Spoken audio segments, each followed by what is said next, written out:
வணக்கம், வந்தனம், நமஸ்தே, நமஸ்கார். எல்லாருக்கும் இனிய காலை வணக்கம் மக்களே. நான் உங்கள் Sanju. Welcome to Sanju current affairs. இன்னைக்கு இந்த வீடியோவில் நம்ம என்ன பார்க்க போறோம் அப்படின்னா, நவம்பர் 4ஆம் தேதியுடைய கரண்ட் அஃபேர்ஸ் தான் மக்களே பார்க்க போறோம். எல்லாருக்கும் ஹாப்பி மார்னிங்.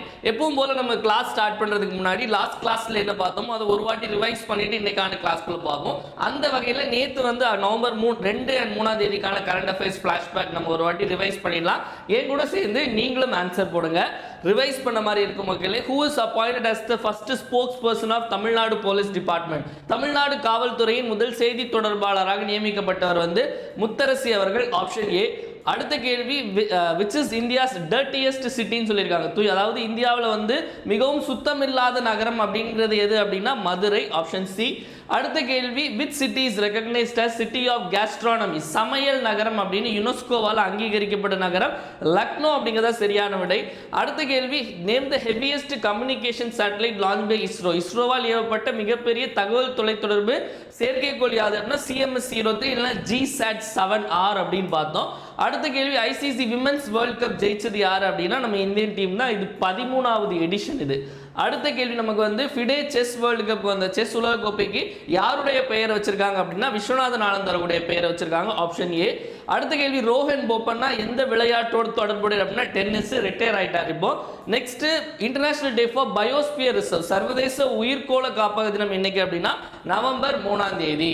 இப்போ நம்ம இன்னைக்கான கரண்ட் அஃபேர்ஸ்க்குள்ள போயிடலாம் மக்களே. நவம்பர் 4ஆம் தேதிக்கான கரண்ட் அஃபேர்ஸ். முதல்ல நம்ம நேஷனல் நியூஸ்ல இருந்து ஆரம்பிச்சிடலாம். நேஷனல் நியூஸ்ல நம்ம வந்து ஃபர்ஸ்ட் பார்த்தோன்னே யாரை பார்க்க போறோம் அப்படின்னா, யார் அது காலையிலே அப்படி ஒரு மாதிரி ரொமான்டிக்கா பார்க்குறாரு அப்படின்னா இவர் தான் மகாராஷ்டிராவுடைய முதல்வர் தேவேந்திர ஃபட்னவிஸ். அப்போ மகாராஷ்டிரா சம்பந்தப்பட்ட ஒரு செய்தி தான் பார்க்க போறோம். என்ன அப்படிங்கிறத உள்ள போய் பார்த்துடலாம். So which state declared leprosy as a notifiable disease? தொழுநோயை அறிவிக்கத்தக்க நோயாக அறிவித்த மாநிலம் எது? முதல்ல நம்ம இந்த நோட்டிஃபைட் டிசீஸ் அப்படிங்கிற வார்த்தையை நம்ம வந்து கொஞ்ச நாள் முன்னாடி ஒரு இடத்துல கேட்டோம். எந்த இடத்துல ஞாபகம் இருக்கா? ஞாபகம் வந்திருக்கும்னு நினைக்கிறேன் உங்களுக்கு. அதாவது நம்ம தமிழ்நாட்டில் என்ன பண்ணாங்க அப்படின்னா, தமிழ்நாட்டில் பாம்பு கடி, அதாவது ஸ்னேக் பைட்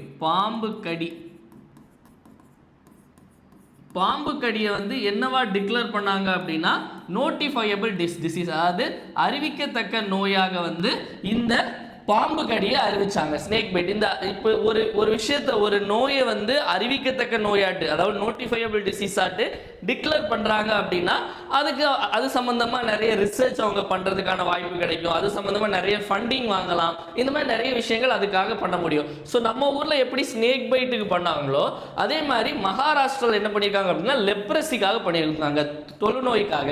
ஸோ தொழுநோய் அப்படின்னு சொல்லும்போது நமக்கு வந்து நம்ம தொழுநோய் பற்றி நம்ம வந்து பார்த்துருக்கோம். ஞாபகம் இருக்கா? தொழுநோய் பற்றி முன்னாடி பார்த்துருக்கோம். நம்ம இன்னொரு வாட்டி தொழுநோய் பற்றி டிஸ்கஸ் பண்ணலாம். தொழுநோய்னு சொன்னோடனே நமக்கு வந்து 2 விஷயம் ஞாபகம் வரணும். ஒரு 2 வருடங்கள் நான் சொல்கிறேன், அது ஞாபகம் வரணும்.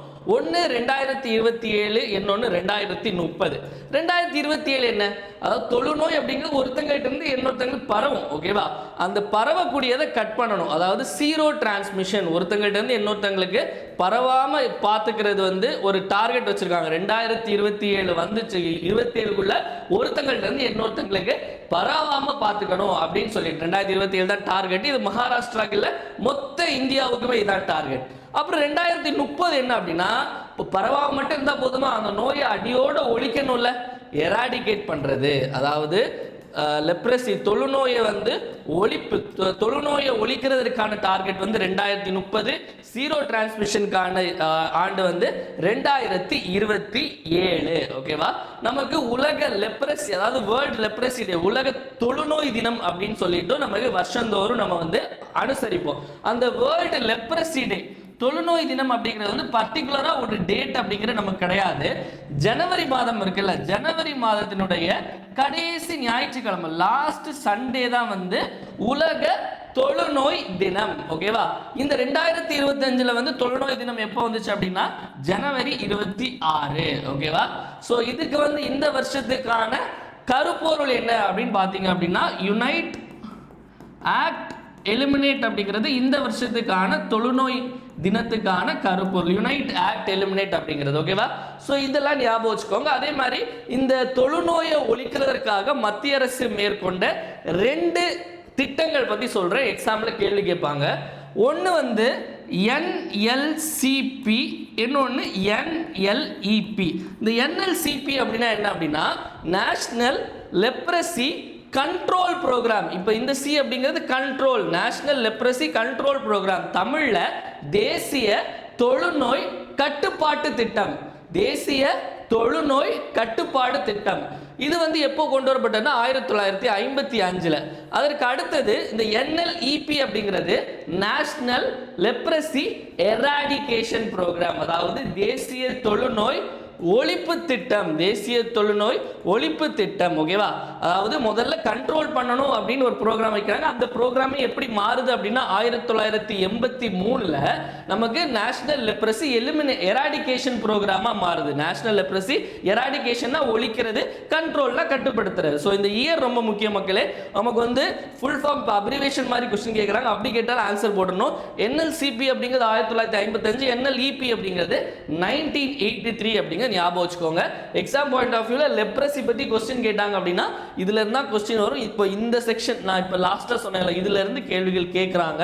ஒரு 4-5 புரோகிராம கொடுத்து மேட்ச் பண்ண சொல்றது, அதாவது இயர் வைஸ் அடுக்க சொல்றது, இந்த மாதிரிலாம் வந்து கேக்குறாங்க டிஎன்பிசில. அதனால இதெல்லாம் நல்லா பாத்துக்கோங்க. நம்மளும் கிளாஸ்லயும் சரி, நம்மளுடைய கரண்ட் அஃபேர்ஸ் சப்ஸ்கிரிப்ஷன் மெட்டீரியல் எல்லாத்தையும் இதை கவர் பண்ணிடும். ஓகேவா? எல்லாமே நோட் பண்ணிக்கோங்க. நெக்ஸ்ட் போயிடலாம் மக்களே. நெக்ஸ்ட் பாத்தீங்க அப்படின்னா ஏதோ புதுசா ஒன்று ஓபன் பண்ணி வச்சிருக்காங்க. என்ன ஓபன் பண்ணி வச்சிருக்காங்க அப்படிங்கறத பார்த்துடலாமா? Where was the new center of the Indian Institute of Packaging IIP inaugurated? இந்திய பேக்கேஜிங் நிறுவனத்தின் புதிய மையம் எங்கு திறக்கப்பட்டது?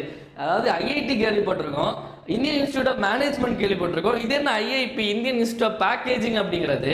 அதாவது இப்போ ஒரு பொருள் வாங்குறோம் இல்லை ஒரு கிஃப்ட் கொடுக்குறோம் அப்படின்னா அந்த முக்கியம் உள்ள இருக்க பொருளை தாண்டி அதுக்கு மேலே பண்ற பேக்கேஜிங் தான் வந்து பயங்கரமா இருக்கும். ஓகேவா? ஸோ அந்த பேக்கேஜிங்க்கு வந்து முக்கியத்துவம் கொடுப்பாங்க. இது வந்து ஒரு ஒரு ஒரு ஒரு பொருளை வந்து வியாபாரம் பண்றதுக்கு தாண்டி இப்போ ஒரு இந்திய அளவில் பார்த்தீங்க அப்படின்னா நம்ம நிறைய எக்ஸ்போர்ட் பண்ணுவோம். ஓகேவா? நிறைய பொருட்கள் ஏற்றுமதி பண்ணுவோம். அந்த ஏற்றுமதி பண்றதுக்கு வந்து அதுக்கும் பேக்கேஜிங் முக்கியம். ஸோ அந்த பேக்கேஜிங் சம்பந்தப்பட்ட ரிசர்ச் இந்த மாதிரிப்பட்ட விஷயங்கள் எல்லாம் எங்க நடக்கும் அப்படின்னா இந்தியன் இன்ஸ்டிடியூட் ஆஃப் பேக்கேஜிங்னு இதுக்காக ஒன்று இருக்கு. இந்த இந்தியன் இன்ஸ்டிடியூட் ஆஃப் பேக்கேஜிங் அப்படிங்கிறது 1966 உருவாக்கப்பட்டது. இதனுடைய தலைமையகம் எங்க இருக்கு அப்படின்னா மும்பைல இருக்கு மக்களே. இது முக்கியமா பாத்தீங்கன்னா எந்த அமைச்சகம் கீழே வரும்னா இப்போ தான் சொன்னோம், இந்த பிசினஸ் ரிலேட்டடா தான் ஃபுல்லா நம்ம ஏற்றுமதியை வந்து முன்னேற்றுவதற்காக பேக்கேஜிங்ல கான்சென்ட்ரேட் பண்ணணும் அப்படின்னு சொல்லிட்டு. ஸோ அப்போ வந்து இது எந்த அமைச்சகம் கீழே வரும்? Ministry of Commerce and Industry, அதாவது வர்த்தகம் மற்றும் தொழில்துறை அமைச்சகத்துக்கு கீழே தான் இந்த ஐஐபி அப்படிங்கிறது வருது. இப்போ இதனுடைய ஒரு புது சென்டர் எங்க ஓபன் பண்ணியிருக்காங்க அப்படின்னா பெங்களூர்ல ஓபன் பண்ணியிருக்காங்க. அப்போ ஐஐபி பத்தி நியூஸ் கேட்டாலும் ஆன்சர் போட்டுருங்க. இப்போ எங்க ஓபன் பண்ணாங்கன்னு கேட்டாலும் ஆன்சர் போட்டுருங்க. இது எந்த அமைச்சகம் கீழே வருது அப்படிங்கிற கேள்வி எல்லாம் இப்போ கேட்குறாங்க. Ministry of Commerce and Industry, அதாவது தொழில்துறை, அதாவது வர்த்தகம் மற்றும் தொழில்துறை அமைச்சகம், வர்த்தகம் மற்றும் தொழில்துறை அமைச்சகத்துக்கு கீழே வருது. ஓகேவா? டன். அடுத்த போயிடலாமா மக்களே? டன். நெக்ஸ்ட் அடுத்தது. ஸோ நெக்ஸ்ட் கொஸ்டின் பார்த்தீங்க அப்படின்னா இன்டர்நேஷனல் நியூஸ். இன்டர்நேஷனல் நியூஸ்ல நிறைய பேரோட ஹனிமூன் டெஸ்டினேஷன் எக்ஸாம் பாஸ் பண்ணி அப்பாயின்மெண்ட் ஆர்டர் வாங்குறோம், கல்யாணம் பண்றோம், நேராக ஹனிமூனுக்கு வந்து எங்க போறோம்? மால்தீவ்ஸ். ஓகேவா? ஸோ மால்தீவ்ஸ் போகணும்னு நிறைய பேருக்கு ஆசையா இருக்கலாம். அது ஹனிமூனுக்கு தான் போகணும் இல்லை, ஜாலியா கூட போய் என்ஜாய் பண்ணலாம். ஓகேவா? இப்போ மால்தீவ்ஸ்ல வந்து ஒரு ஒரு ஒரு புரட்சிகரமான ஒரு சட்டம் வந்து ஒன்று கொண்டு வந்திருக்காங்க. என்ன சட்டம் அப்படிங்கிறத பார்க்கலாம். ஓகேவா? So which is the first country to impose generational smoking ban, தலைமுறையாக புகைப்பிடிப்பதை தடை செய்த முதல் நாடு எது? அது என்ன தலைமுறையா புகைப்பிடிக்கிறது தடை செய்யறது? நல்லா சொல்றேன், புரிஞ்சுக்கோங்க. அதாவது மால்தீவ்ஸ்ல புதுசா ஒரு சட்டம் கொண்டு வந்திருக்காங்க. அந்த சட்டத்தின் அடிப்படையில் ஜனவரி 1, 2007 அப்புறம் பிறந்தவங்க யாருக்குமே வந்து அந்த ஸ்மோக் பண்ணுறதுக்கு முடியாது. அதாவது அவங்களுக்கு வந்து ஸ்மோக்கிங் பேன், அவங்களுக்கு வந்து அந்த ஜனவரி 1, 2007 மேலே பிறந்த நபர்களுக்கு வந்து இந்த மாதிரி பொருட்கள் ஸ்மோக்கிங் சம்மந்தப்பட்ட சிகரெட்டு இல்லை சிகரெட் இந்த மாதிரி எதுவுமே வந்து விற்பனை செய்யக்கூடாது அப்படிங்கிறது தான் வந்து அவங்க போட்ட சட்டம். அப்போ Jan 1, 2007 மேலே பிறந்த யாருமே வந்து புகைப்பிடிக்கிறதுக்கு முடியாது. ஸோ இது மூலமாக ஒரு ஜென்ரேஷனே வந்து ஒரு ஸ்மோக்கிங் இல்லாம ஒரு நல்ல ஒரு இதை நோக்கி போக போகுது. ஸோ இங்க வந்து எங்க கொண்டு வந்திருக்காங்க அப்படின்னா மால்தீவ்ஸ். இல்லை இன்னும் இது வந்து உலக நாடுகள்ல இதுதான் ஃபர்ஸ்ட் அப்படின்னு இல்லை. அதாவது கொஞ்சம் ஒரு 4-5 வருஷம் முன்னாடி நியூசிலாந்து இருக்காங்கல்ல, நியூசிலாந்துல இதே மாதிரி ஒன்று கொண்டு வந்தாங்க. அப்போ வந்து அங்க வந்து பிரைம் மினிஸ்டரா வந்து ஜெசிந்தா ஆர்டன் ஒருத்தங்க இருக்காங்க. நம்ம கூட இப்போ படிச்ச ஒரு புக்கு எழுதுனாங்க அப்படின்லாம்.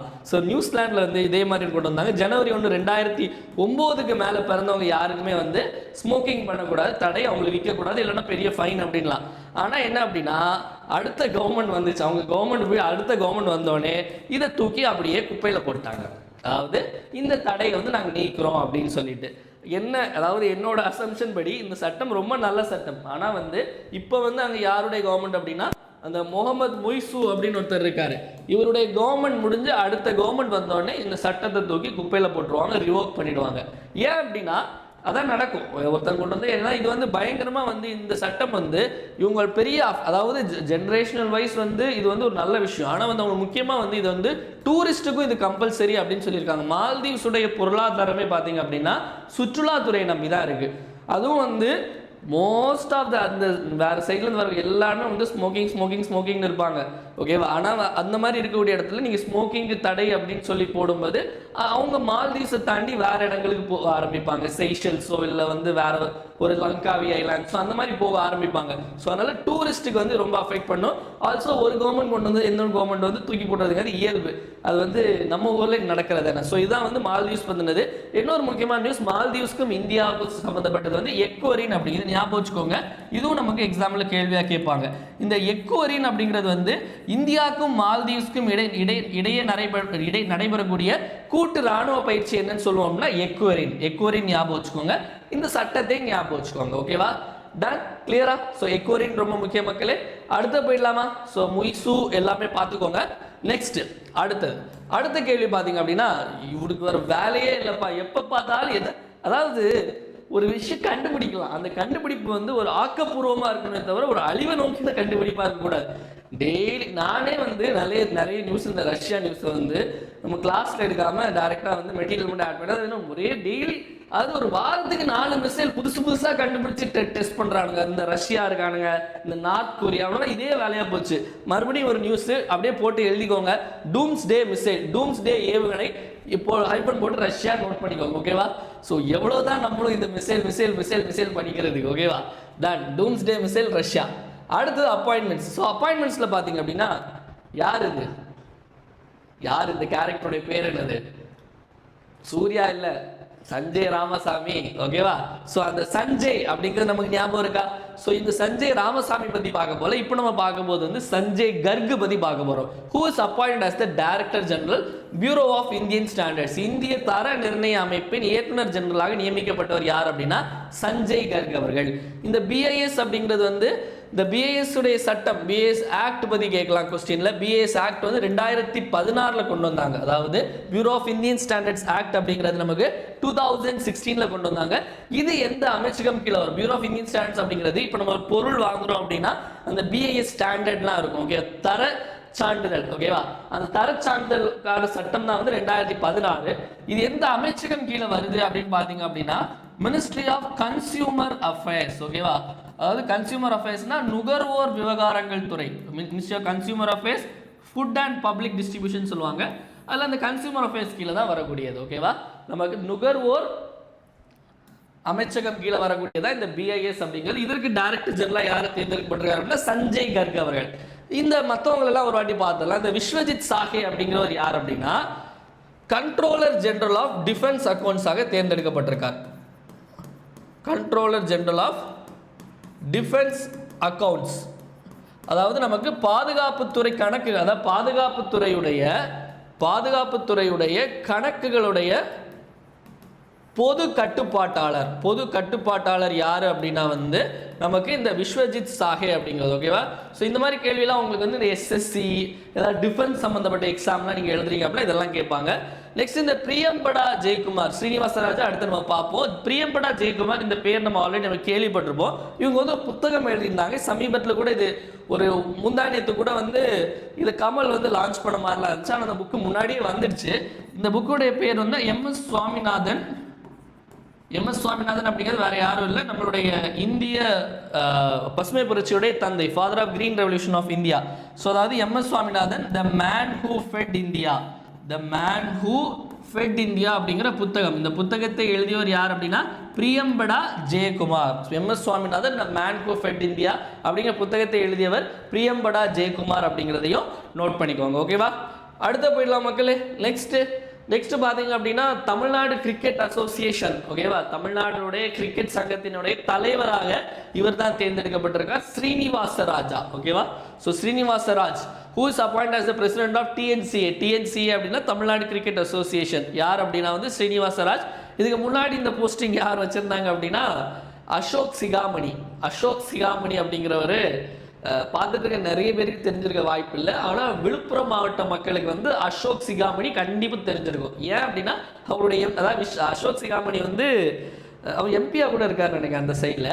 இன்னொரு விஷயம் என்னன்னா அசோக் சிகாமணி வந்து முன்னாள் அமைச்சர் பொன்முடி இருக்கார்ல, ஸோ பொன்முடி அவர்களுடைய பையன் தான் அசோக் சிகாமணி. தமிழ்நாடு கிரிக்கெட் அசோசியேஷனுடைய பிரசிடெண்டாக அவர் தான் இருந்தார். அப்பாவையும் மினிஸ்டரை விட்டு தூக்கிட்டாங்க, இப்போ பையனையும் வந்து அடுத்த டேர்மில் வந்து கிரிக்கெட் அசோசியேஷன்லாம் தூக்கிட்டாங்க. இனி அவ்வளோ அடுத்த வாட்டி சீட்டு கொடுப்பாங்கன்னு தெரியாது, அது அரசியல் அதுக்குள்ளே போவாங்க. பட் இதெல்லாம் சுற்றி நடக்குது அப்படிங்கிறது தெரிஞ்சுக்கோங்க. ஓகேவா, அவருடைய பையனுக்குள்ள சிதை வந்து அடுத்த வாட்டி நினைச்சா இது பண்ணியிருக்கலாம், பட் வந்து தூக்கிட்டு ஸ்ரீனிவாசராஜா உட்கார வச்சுட்டாங்க. ஓகேவா, அடுத்த கேள்வி. நெக்ஸ்ட் விளையாட்டு செய்திகளில் பார்த்தீங்க அப்படின்னா சில லெஜெண்ட்ஸ் இருப்பாங்க, அவங்க இறந்துட்டாங்க அப்படின்னா அவங்கள பற்றி ஒரு கேள்வி கேட்பாங்க, இவங்க எந்த விளையாட்டு படக்கூடியவங்க, இல்லை அவங்க எந்த வருஷம் மெடல் ஜெயிச்சாங்க அப்படின்னு. ஸோ அதே மாதிரி வந்து இவர் சமீபத்தில் காலமாயிட்டார். கேரளாவை சேர்ந்த Manuel Frederick related to which sports? Manuel Frederick எந்த விளையாட்டோடு தொடர்புடையவர் அப்படின்னா ஹாக்கி அப்படிங்கிறது சரியான விடை. ஓகேவா, ஹாக்கி இது சேர்ந்தது. Okay, done. அடுத்தது ஸோ நெக்ஸ்ட் பார்த்தீங்க அப்படின்னா வந்து நம்ம தமிழ்நாட்டில் சென்னையில் வந்து ஒரு டென்னிஸ் போட்டி, இது அடிக்கடி சென்னையில் நடக்கும். சென்னை ஓப்பன் சொல்லி கண்டக்ட் பண்ணுவாங்க வேர்ல்டு டென்னிஸ் அசோசியேஷன் சார்பில். பார்த்தாலே தெரியும் நம்மளுடைய சீஃப் மினிஸ்டர் பக்கத்தில் இன்டர்நேஷனல் பிளேயர்ஸுக்குலாம் வந்து கோப்பையெல்லாம் கொடுத்தாரு. அதாவது தமிழ்நாட்டில் வந்து சில பெரிய ஈவெண்ட்ஸ்லாம் நடக்கும்போது ரொம்ப சந்தோஷமா இருக்கும். அதுவும் நம்ம அதாவது கட்சி அதை எதுன்னு சொல்லி தாண்டி நம்ம தமிழ்நாடு முதல்வர் கிட்ட இருந்து இவங்க அவார்டு வாங்குறாங்கன்னு சொல்லும்போது அது தமிழர்களுக்கு ஒரு பெருமை தானே. ஸோ அந்த மாதிரி பார்த்தீங்க அப்படின்னா ஒரு காம்படிஷன் நடந்திருக்கு, அதில் யார் ஜெயிச்சிருக்காங்க அப்படின்னு பார்க்கலாம்.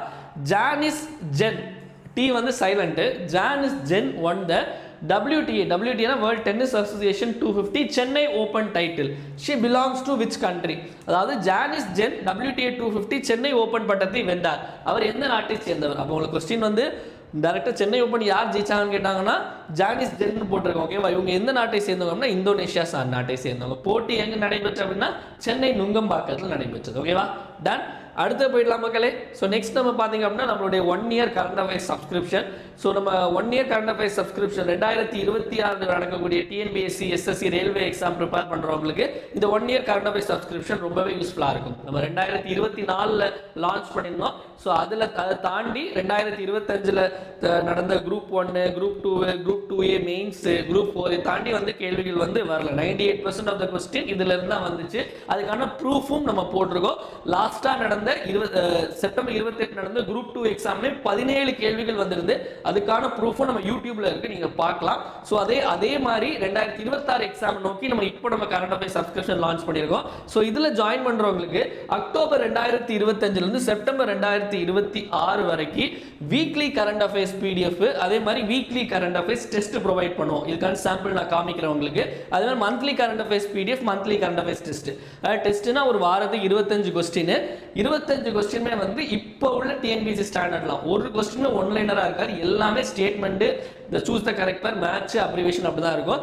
இது போக முன்னாடி இது மட்டும் தான் ப்ரொவைட் பண்ணிருந்தோம். இப்போ நமக்கு யூனிட் 5க்கு நமக்கு யூஸ்ஃபுல்லா இருக்கிற மாதிரி நமக்கு நிறைய விஷயங்கள் ஆட் பண்ணியிருக்கோம். ஒரு மாசத்துக்கு 10 தமிழ்நாடு ஸ்கீம் ப்ரொவைட் பண்ணுவோம். அதே மாதிரி ஒரு மாசத்துக்கு 10 சென்ட்ரல் கவர்மெண்ட் ஸ்கீம் ப்ரொவைட் பண்ணுவோம். அதே மாதிரி தமிழரசு மேகசின், தமிழ்நாடுடைய தமிழரசு மேகசின் நிறைய கொஸ்டின் டைரக்டா வரும். ஸோ அதுல இருந்து நம்ம எக்ஸாம் பாயிண்ட் ஆஃப் வியூக்குள்ள அந்த பாயிண்ட்ஸ் மட்டும் நம்ம எடுத்து நோட்ஸா கொடுப்போம். அதே மாதிரி பாலிசி நோட்ஸ் ரொம்ப ரொம்ப ரொம்ப முக்கியமானது. Unit 5 development administration of Tamil Nadu பொறுத்த வரைக்கும். ஸோ இதுவும் வந்து முக்கியமான 12 டிபார்ட்மெண்ட். ஒரு மாசத்துக்கு ஒரு டிபார்ட்மெண்ட் வந்து இதே மாதிரி நம்ம வந்து நோட்ஸா, ஷார்ட் நோட்ஸா எடுத்து கொடுப்போம். ஸோ ஆக வந்து 12 மாசம் current affairs, 120 Tamil Nadu scheme, 120 central government scheme, 12 மாத தமிழரசு மேகசின், 12 முக்கியமான டிபார்ட்மெண்ட்டுடைய பாலிசி நோட்ஸ். இது எல்லாமே தமிழ் அண்ட் இங்கிலீஷ் 2 லாங்குவேஜ்லையுமே உங்களுக்கு வரும். ஸோ இதில் ஜாயின் பண்ண நினைக்கிறவங்க 7604905977 அப்படிங்கிற இந்த நம்பர் நான் டிஸ்கிரிப்ஷன்லேயும் கொடுத்துருக்கேன். இந்த நம்பருக்கு 899 ஜிபே அல்லது ஃபோன்பே பண்ணி நீங்கள் ஜாயின் பண்ணிக்கலாம். Inaugural offer 899. சீக்கிரம் ஜாயின் பண்ணவங்க ஜாயின் பண்ணிக்கலாம். ஸோ இதை தாண்டி நமக்கு கேள்விகள் வரதற்கான வாய்ப்புகள் இல்லை. ஸோ இது வந்து சாம்பிள் காமிக்கிறேன். இது வந்து அக்டோபர் ஃபர்ஸ்ட் வீக்கான கரண்ட் அஃபேர்ஸ் பிடிஎஃப். நம்ம தமிழ்நாடு நேஷனல் இன்டர்நேஷனல் அந்த ஹெட்டிங்கில் தான் நம்ம வச்சுருப்போம். ஸோ முதல்ல இப்போ நம்ம கிளாஸில் எடுக்கிற கண்டென்ட்டு, சொல்கிற எக்ஸ்ட்ரா பாயிண்ட்ஸு, இன்னும் நிறைய எக்ஸ்ட்ரா கண்டென்ட் போட்டு இந்த மெட்டீரியல் அப்படிங்கிற ரெடி பண்ணியிருக்கோம். ஸோ தமிழ்நாடு, அதுக்கு அடுத்தது பார்த்தீங்க அப்படின்னா நேஷனல், இந்த மாதிரி ஒவ்வொரு இதுவும் இம்பார்ட்டண்ட் எல்லாமே ரெட்டில் ஹைலைட் பண்ணியிருப்போம். ஸோ ஈஸியாக படிக்கணும் அப்படிங்கிறதுக்காக. ஸோ முதல்ல இங்கிலீஷில் கொடுத்துருப்போம். அப்படியே நீங்கள் கீழே ஸ்க்ரால் பண்ணிங்க அப்படின்னா உங்களுக்கு தமிழில் இருக்கும். நம்மளோட எல்லா இதுவுமே பைலிங்குலாக தான் இருக்கும். இங்கிலீஷ் அண்ட் தமிழில் தான் இருக்கும். அதுக்கு அடுத்தது பார்த்தீங்க அப்படின்னா டெஸ்ட்டு ஒரு வாரத்துக்கு 25 கேள்விகள். ஸோ கரண்ட் அஃபேர்ஸ் சார்ந்த ஜிஎஸ் கேள்விகளாக இருக்கட்டும், இப்போ இருக்க ட்ரெண்ட் மாதிரியான ஸ்டாட்டிக் ஜிகே கேள்விகள், நெக்ஸ்ட்டு எல்லாமே இந்த மாதிரி சூஸ் த கரெக்ட் பேர், இந்த மாதிரி அப்ரிவேஷன், இந்த மாதிரி தான் கொஸ்டின்ஸ் எல்லாமே இருக்கும். இதுக்கான எக்ஸ்பிளனேஷனும் கீழே நம்ம ப்ரொவைட் பண்ணியிருப்போம் மக்களே. ஸோ ஜாயின் பண்ணணும்னு நினைக்கிறவங்க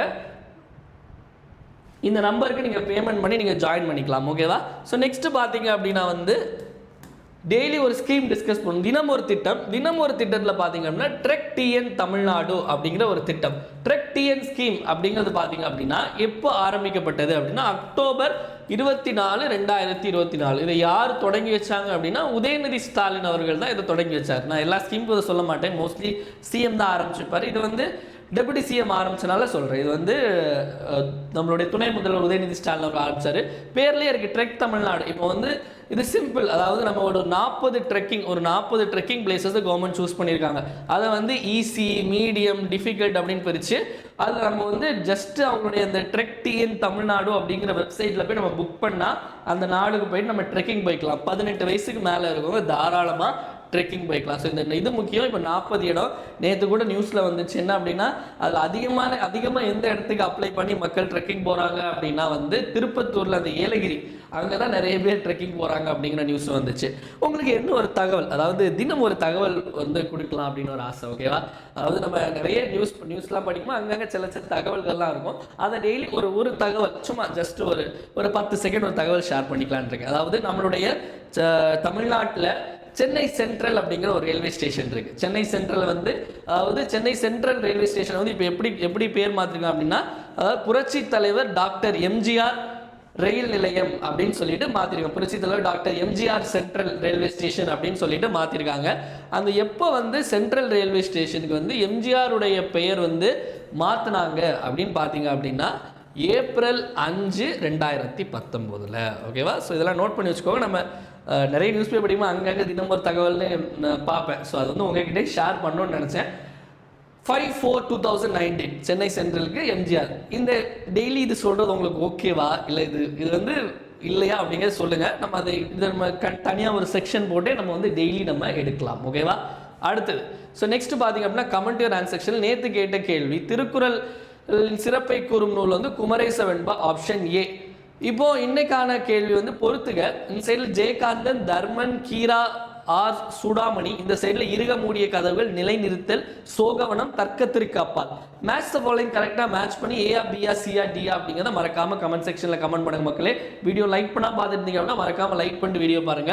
நெக்ஸ்ட் நம்மளுடைய சஞ்சு கரண்ட் அஃபேர்ஸ் அப்படிங்கிற டெலிகிராம் சேனல் இருக்கு. இந்த டெலிகிராம் சேனலோட லிங்க் நான் கீழே டிஸ்கிரிப்ஷனில் கொடுத்துருக்கேன். அதை கிளிக் பண்ணி ஃபாலோ பண்ணிக்கோங்க.